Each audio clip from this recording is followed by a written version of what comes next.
Hi అండి, this is Syed videos. చూడండి, ఈరోజు పలావ్ అన్నం చేస్తున్నానండి. దానికి కావాల్సిన ఆయిల్ పోసుకొని బిర్యానీ ఆకులు చక్కా మొగ్గ వేసాను, పచ్చిమిర్చి ఉల్లిపాయలు కూడా వేసేసానండి. కొంచెం ఫ్రై అయిన తర్వాత టమోటాలు, అల్లం వెల్లుల్లి పేస్ట్ ఇప్పుడే పట్టుకున్నాను ఫ్రెష్గా, అది వేసుకుంటున్నానండి.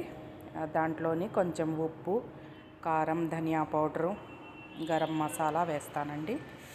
వేసేసుకొని కొంచెం మగ్గిన తర్వాత కొత్తిమీర కూడా వేసేసుకోవాలి, సన్నగా తరుక్కొని. చూడండి, ఆయిల్ అంతా పైకి వచ్చేసిన తర్వాత వాటర్ పోసేసుకోవాలండి.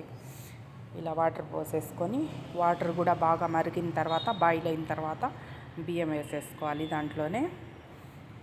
చూడండి, ఇలా మన రైస్ ఇంకా ఉడికిన తర్వాత దమ్కి పెట్టేసుకోవాలండి. చూడండి, ఇలా అయిన తర్వాత దమ్కి చిన్నగా మంట లో ఫ్లేమ్లో పెట్టి దమ్ పెట్టేసేయాలండి. ఓకే.